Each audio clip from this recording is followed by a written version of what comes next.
Welcome to Somerset Showcase. Today we were going to introduce you to one of the new leaders in our town. Mark Ullucci was recently chosen as the new town administrator for Somerset. So we're going to talk to him a little bit about his background and what he plans to do in Somerset. Welcome to Somerset, Mark. Thank you for having me, George. So I always like to start at the beginning. So can you tell me where you're from originally, where you grew up, where you went to high school? Absolutely. So I think of the beginning, and I almost want to start with I was born. But yeah, so I grew up in Johnson and Scituate, Rhode Island. I went to Scituate High School. My parents moved out there when I was in the 6th grade. I have two brothers that I grew up with, and shortly after high school, I went to college for law enforcement and sociology. Ended up with an associate's in law enforcement and a bachelor's degree in sociology, and then I went back to school for administration of justice with a concentration in cybersecurity, earning a master's degree in that field. Okay. And you've worked in police work for Yes. 21 years. Can you tell me a little bit about that? Yes. So that was where I'm coming from. It was a very rewarding. It was a very a great career. It was a place where I started off on the road, and over time I took opportunities for promotional tests, and that got me into different divisions. And I was in community police, where I got to go to town meetings and talk to the people and see what their concerns were and address those concerns. Later on, I served in administrative services division, where I started purchasing things for the agency, to anywhere from vehicles to staples to pencils. So I started to learn something new on that side of the agency, and then they sent me over to professional standards, where I began to learn the human resources side of it. Ran recruitment processes, handled all internal complaints, disciplines, and got to a point where the mayor appointed me the integrity officer for the city. So I took city complaints about employees outside the agency, and we would investigate those. And then eventually I got to be the deputy chief of police, where I've been the last 4 years, and that was all budget. So I became the comptroller for the agency's budget, and that was everything from purchasing, grants, taking care of the fleet, and putting things before city council. So all of the purchases that we made would go before council, and I got to learn the inner workings of government at that level. Okay. What were some of the biggest cases you worked on as a police officer? Well, there were a lot of different cases. Some as simple as solving crimes where somebody had their mail taken, and then some of the larger cases where there were accusations of fraud that I'd been involved with, where there were even accusations that employees in the community, the city, were taking bribes, so not always monetary, but gifts, and I had investigated those as well. So I have a lot of background in dealing with, if it was, sometimes corruption is hard of a word, but I'll say people making the wrong decision, and able to deal with those. And then there were a lot of cases where I was even able to make differences in the lives of children, where we had to pull them out of homes that maybe weren't conducive to a growing environment. The kid cases and some of the assaults that took place, those are always the hardest cases in law enforcement, in my opinion. Now, you also served in the U.S. Coast Guard. Can you tell me what you did? I did. In that service? Yes. So I joined the Coast Guard right around the time I started my law enforcement career. And I remember my recruiter, who I still talk to, Mario Tomolini, who's retired now, and he had said to me, you're joining the best branch of service in the nation, because you will never be deployed. And I thought a lot about that when I was deployed to Iraq in the Northern Arabian Gulf, and I found myself on a Navy patrol craft 170, which is their smallest ship, conducting boardings in the northern Arabian Gulf and then protecting oil platforms as well. It was very busy. It was a rewarding career. I had amazing leaders in the Coast Guard. I was assigned here in Massachusetts to the Port Security Unit 301 for most of my career, and it was shortly after my second daughter was born. She came in very early, and she was born under 3 pounds and spent a lot of time in the NICU in Rhode Island.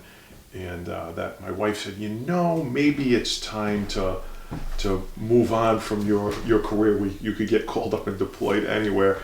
And then I had fulfilled my obligations. I was honorably discharged. But the Coast Guard was just an awesome time. They sent me to any school that we needed. We were well trained, well equipped, and I'll always remember the people that I served with. Just a great group of people. What was it like serving in Iraq? It was very warm. It was demanding. There were some days we were out boarding from sunup to sundown, conducting boat boarding, so it could be exhaustive. And then there were some days when you were on the vessel that you weren't doing any boarding. So it was when you weren't doing those boardings, it became so boring. There was nowhere to go, but you were looking for something to do, and suddenly, you had a 1,000-page book that you realized you had to slow down by noon, or you were going to finish this thing. And every couple of weeks, we would go back into Bahrain and resupply. We would also go into Kuwait, Camp Patriot, and I had the opportunity to serve on a security detail going to Kuwait City, and we would resupply in there, whether it was fresh fruit or groceries, and bringing them back to the ship. If you didn't have bottled water, they had what I'm sure our Navy vets will know as bromium water, which was filtered seawater, and they would add this chemical to disinfect it. And you always hoped that whoever was filling or taking care of the water needs, that they went a little easy on the bromium, the chemical that they were putting in there, because you could always taste it. So it was very interesting. There were times that when you conducted these boardings, you were without a translator, and they weren't always able to get one out of there. And sometimes you would go on a Iranian vessel or an Iraqi vessel that they did not want a Kuwaiti translator on that boat, and it almost became confrontational. So it was very interesting. You had to learn quickly the background, the history, and what some of those things that they didn't want to deal with, or they didn't want to tolerate, and you had to always just keep your head on a swivel. And it was a very interesting time. And at the same time, it was great to finish the mission and get back in time to see my second daughter born. Now, why did you decide you wanted to be a town administrator? So about a year and a half ago, I saw there was an opportunity to be the town administrator in Blackstone, Massachusetts, where I currently reside. And my wife was looking at this article, and she's like, "Hey, did you see our town's in need of a town administrator?" And I'm looking over all the things that are required, and this is everything you do now. Our daughters were in the school system. I volunteered to be a soccer coach. I was coaching soccer. I just love being involved in the community. Whether that's Boy Scouts, I'm an Eagle Scout, so it started very young. And I said, "Wow, this is pretty amazing. Let's do it. Let's go out for this." So MRI, the company that actually ran the process here, was the same company running that process in Blackstone, Massachusetts. And I started to study up, do my homework, look at all the things that were required. And I went through their phone interview process. I went through their questionnaire process, and I got an interview with the select people for the town. And I ended up coming runner-up for that position. And I was like, wow, it was great. And it was the first time that I really thought, maybe we should start moving towards a different career. And fast forward a year and a half, MRI had actually reached out to me, and they told me about the process here in Somerset and if I wanted to be a part of that. And it was the same individuals that were running the process in Blackstone over a year and a half ago, who are great people that I have a lot of respect for, including that company, just a great company. And I said, wow, absolutely. I can't help but think that fate sometimes takes the wheel from time to time.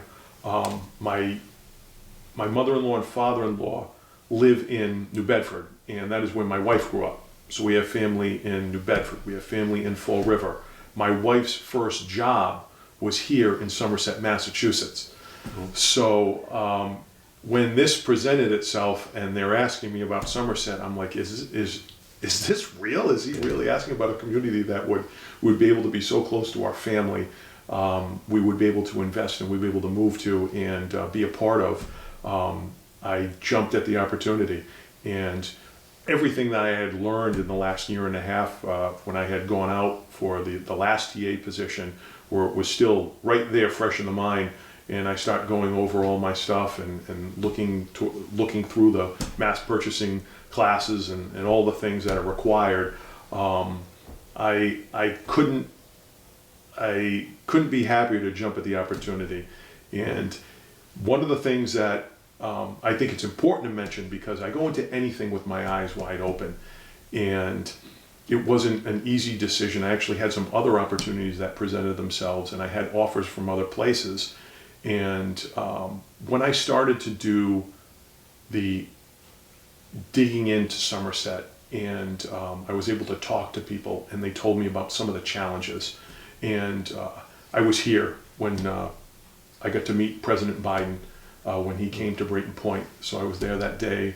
They still haven't mailed me that picture with him. I don't know what the holdup is. If they're watching this now, that's fine, take your time. But when I got to come out here, my wife and I, we started taking our daughters out here every weekend. And I know you and I had spoken about some of the places in the parks. And I didn't tell anyone what I was going out for or what I was there for. I would just start talking to people and ask them about the community. And there was certainly a pride from every resident I've talked to and where they want to see the direction of the town going and the challenges that it faces. I started to talk to some of the leaders. I've spoken to the police chief a couple of times. I've talked to every select person by now. And but even before the process, learning what those challenges are and knowing that I have the ability to kind of see those out, to meet those challenges and bring Somerset to where it needs to be, played a big role in that. So all of those things, are kind of the culmination of why I put in for this position and why I'm proud to be here today. And while you were here, your daughter found out about the famous Big Red Slide. She certainly did. So we went down to Pierce Park and she saw the slide. And the thing that amazed me was she could not find a way to wear herself out, no matter how many times she went up those steps and came back down. So I was very impressed by that. I don't know if it's the air of the park, but she certainly did sleep well that night. But yeah, it was great. We went out to the park. A friend of mine grew up in Swansea, and he talked about the Turkey Bowl and the challenges with the football team. And he goes, ever since they've regionalized, they can't be beaten. And I was like, well, I'm glad I'll be on that side of it. But he said, but Mark, he goes, I still drive up to the Somerset Creamery. He was like, you have to get over there. It smells like heaven. And now my wife and kids, we've already been back twice. So and it's great. And learning all the little different places, the best kept secrets of Somerset, which I would make it a goal to push those secrets out and get them known around the entire region and bring people in. Yeah, that ice cream is good. The homemade cones. Yep. So during your interview for a town administrator, you talked about how you thought a lot of the things you did as a deputy police chief in Warwick are kind of similar to what a town administrator does. Yep. How do you think that helped to prepare you for? I think it was a huge help. It's funny because when you're kind of when you're a department head in a larger city, you have this, it's almost like a microcosm of maybe a smaller community because there's so much going on in there. So with our budget for my agency was $24 million, and that was larger than the Blackstone budget, the entire town. And the number of employees that I supervised were 240, which is a large number of employees for any town or community in Massachusetts. And having that human resource side, dealing with complaints that come in, certainly you can see the parallels between what a constituent calls in from Somerset and says, hey, I want to make a complaint about this person, or I just observed this, or I just took a picture of this. Where do I go for that? I didn't like the way someone spoke to me on the phone. And those are all things that I've been able to deal with. And on top of that, in my capacity as a deputy chief, the chief and I are both non-union employees. So we were always dealing with the union employees and bridging that gap, as well as negotiating contracts with the mayor's team. And this gave me an opportunity to actually change language in our contract. We cleaned up a lot of language in the last contract. And then there were the requests from the union employees, and there was what the town could provide monetarily. And so I've been in that position where, finding the balance and meeting in the middle. And I think that's very important in a community such here as Somerset, when you have these different unions that are going to come forward and say, hey, look, here's where we would like to be. And now as a town administrator, you can say, I respect where you are with that, but here's where we're at, and here's how much we have, and we need to meet in the middle. And at the end of the day, it's looking out for the taxpayer and the constituents and the money that we have in the community. I know one of the things the selectman was impressed with your interview was how much research you did about the town before you came in. Based on that, what do you see as the challenges for Somerset going forward? I think some of the challenges, short-term, kind of middle, and then long-term. I think the long-term challenges are going to be getting the tax income or the revenue that we saw in Somerset a few years back before both electric companies closed. And but that is a long-term challenge, and I know people are looking for a short-term fix. And looking at, I believe the meeting was on August 3rd when the company came in that was talking about the wind cables, and right down to where they're drilling and how the cable itself will only be a foot in diameter, but they're going to use the infrastructure that's already in place to bring this clean energy through Somerset and power up to 1 million homes in Massachusetts. Now that to me is incredible. So you have these two large companies where we had big revenue sources for the town. They've closed down, but now we have an opportunity. And in the meantime, we see that, hey, look, we need to make this money up. Where there's millions of dollars of shortfall where that income used to be, and we've had a little bit of a patch program here in Somerset, and now some of that is ending. So with this company coming in, and they want to revitalize a huge section of Brayton Point, which is huge for the community, those long-term investments into those big companies, and as I said before, the president coming down and ready to put $3 billion into clean energy program right here, one of 10 deep water ports, is huge. It's huge for Somerset. It's huge for us. And those are the long-term things that I look at that want to keep bringing in those companies and entice other businesses. Well, what do they need to sustain themselves? What are they going to be looking for? And all these people that are going to come in for jobs, whether it's 400 jobs they talked about with the new what they're building at Brayton Point now with the Italian company that's coming in, up to 400 jobs, those workers are going to need places to live. And I know I talked about it in an interview, places to eat, places to get a cup of coffee. They're going to want to take their kids to parks. And those are the little things, the ancillary things that I'll be working on with the community to make sure that we can entice those employees to be a part of that and spend the money that they're working right here in Somerset. So those long-term goals are things that I'm excited to really start looking down. Short-term, I love bringing these up because short-term for Somerset, the first thing I want to do is come in and meet the team and make sure we have the people in the right seats and that everyone's working where they're supposed to be. I have to give a ton of credit to Michael Gallagher, the interim TA, who has been awesome. And I'm not an individual, and you had mentioned, Mark, you do your homework in a lot of sites. I'm not an individual that likes to wait and sit at ease. I get antsy quick. And I've already spoken to him this week. We spoke last week. We speak, every week about, and I asked him what's going on. And I know we have some employees that we're looking to hire. And I spoke to the police chief the day before the schools opened, and I just wanted to know, were we ready? How does it look? How are the people doing? I intend on stopping by the fire department and getting to talk to the fire chief. I don't have his phone number yet. I'm anxious to talk to him. I've met a lot of the department heads, and I went to the August 22nd town meeting, which was a great lesson in passion in the community. I enjoyed the meeting completely. But those short-term goals of getting to know the department heads, making sure everyone's on the same page, and having that resource of Michael Gallagher saying that, the different departments might be using a different form, or they might be using a different method in the way that they budget. Those are short-term goals I'm looking to quickly clean up so that we're all on the same page.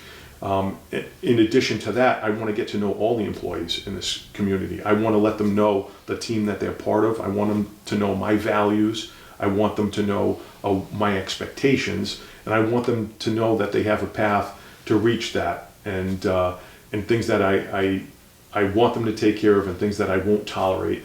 And I would also say that I'm anxious to meet more of the residents.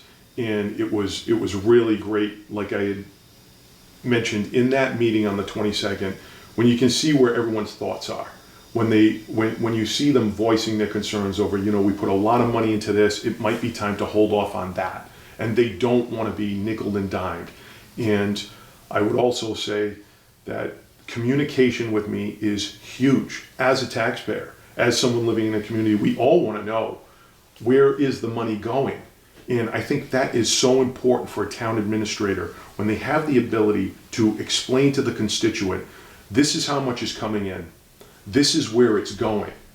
When people see that, there's a trust that's built with town government and the constituents, and they say, I'm paying this, but I know it's going to this. They just don't want to be told, we're going to need more money, and don't worry, we'll take care of it.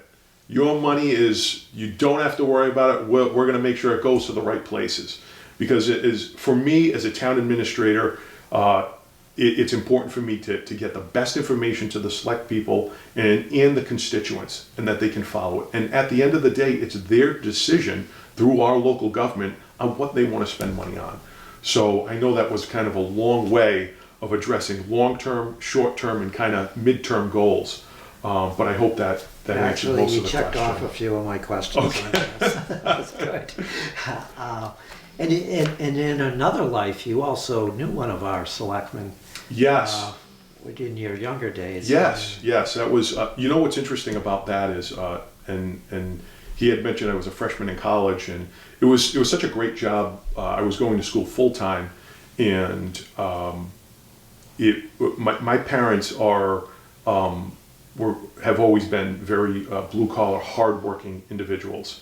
And with 3 boys, there was always, we never went without, but we certainly knew what we had to do in order to work hard. So there was a point where when I was carrying 5 classes in college, I was working 40 hours a week. And my parents had concern, but there were needs that had to be met. And that was when I had met Select Chair Alan Smith, and it was more of, hey, how are you? Nice to meet you, sir. Glad to be aboard. I was in one section, so I didn't get to see him often, but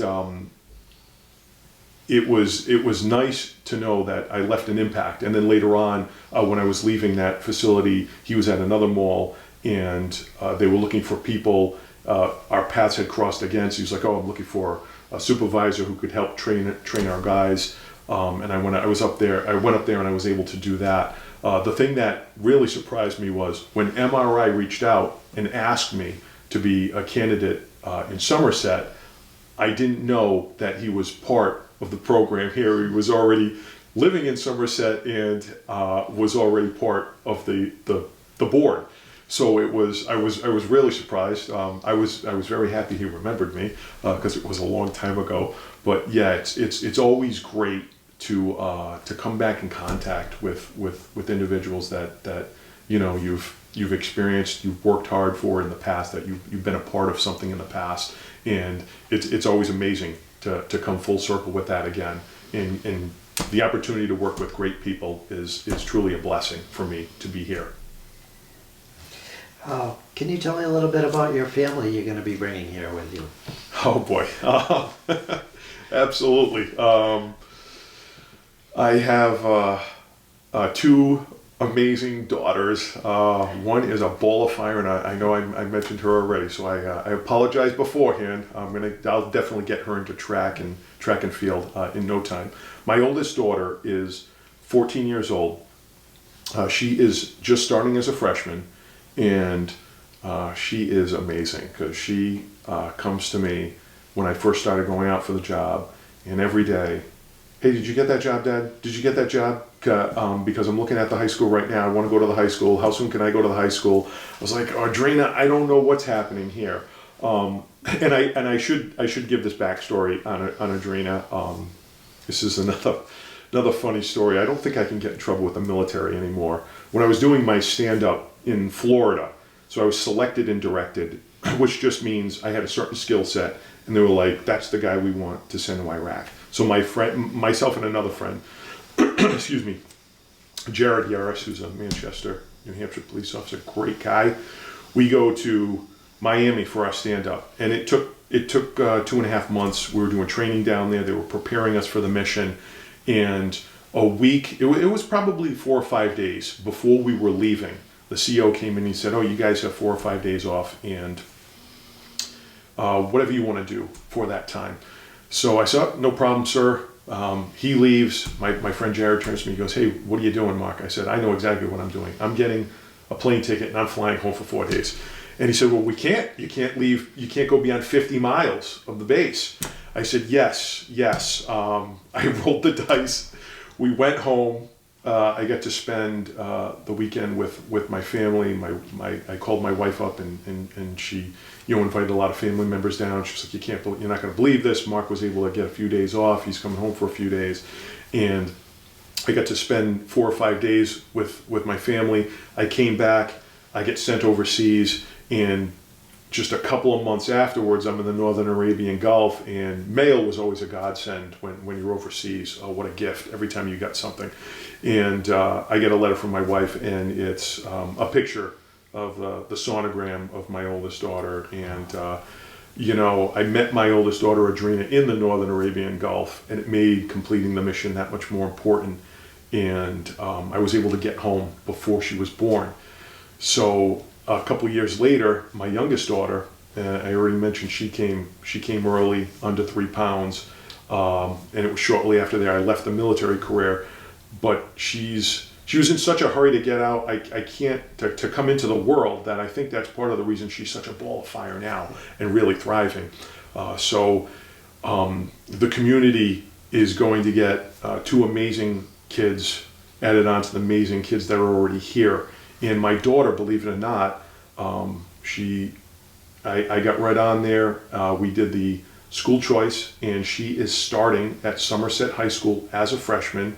She has an orientation day with the other freshmen on Tuesday, and she will be starting the day after I'm sworn in here as the TA at the high school. So there's already going to be another Ullucci in the community. My wife, who is... thank God for her. We've been married now it'll be 17 years in January, and she's the reason why I'm here. She's certainly been the support strength, along with my parents, on anything I've ever achieved in the last 17 years. She's trilingual. She has volunteered, and now she works part-time for the Y. She was part of the school, I'm sorry, the Y lunch program, where they would give, they would have a lot of underprivileged families come in, and they just needed a lunch, but a lot of those things they need translators for. And so she grew up, English being her second language to Portuguese, and she couldn't be more excited to come to a community. Somerset, we've already bumped into so many people that have kind of grown up in the same areas and neighborhoods, and yep, she's very excited to come here. The whole family. To me, obviously I'm biased, but I think that the community will come to know all of them, and they'll also be impressed as I am. Yeah, I think your daughter will like the high school. They have a lot of good programs there, and it's a relatively new building. It's only about 10 years old. She's very excited. They have nice facilities over there. Yes. Yep. Did you say you're gonna have her do track and field? Yes. Both of them. The younger one, hopefully to burn off a lot of energy, and my older one's excited to do after-school activities and definitely wants to get involved with track and field and running. She's almost my height. She's very tall. So we're very excited to get her in all of the school programs that we possibly can. So what are some of your hobbies outside of work? What do you like to do? I have none, just work. No. I personally, I love camping. My wife and I started camping a couple of years ago. We have a small trailer, and we visit a lot of the parks, the Campgrounds of America, Normandy Farms, some of the local parks in Massachusetts, and we take the kids with us. And I always love getting away to that, because a lot of these parks have small boating, canoes, kayaks, fishing. There's so much to do at campgrounds now. They're very commercialized, more than I had anticipated, but that's definitely one of the things we like to do, and it's always someplace local, so we're never very far. I also personally like home cooking a lot. We're big into making homemade pizzas, the entire family, and I'm not good. I can't make the dough from scratch, so I do have to get store-bought dough. If anyone out there has a recipe that they know I can make great dough from scratch without messing it up, please send me the email. But yeah, little things like that, and then just being active. My wife and I even a few months ago went rollerblading, and we love biking. We just love being out there. Big outdoors person. Yeah, it's a nice time of year right now for some of that type of stuff. Beautiful, beautiful. How are you doing with finding a place to live?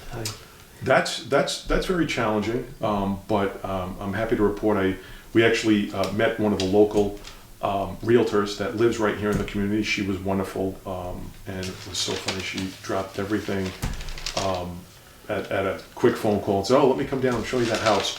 But I think the challenge now is the rates.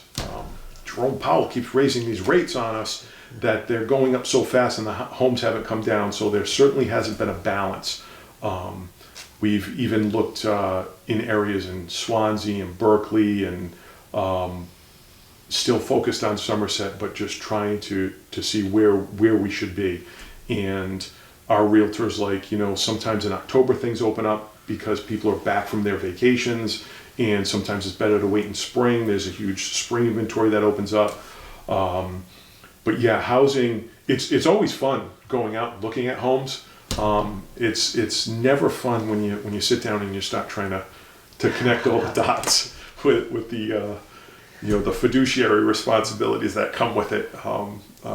Can be a headache, but we do plan on, we're actually looking at another home when I leave here this afternoon. So, and our realtor's meeting us out there. So the search continues. Yeah, I know the fun aspect, because when I was a little kid, my mother liked to go to open houses just for fun. We weren't buying anything. And then one day after doing all this, we bought one, even though we weren't planning on it.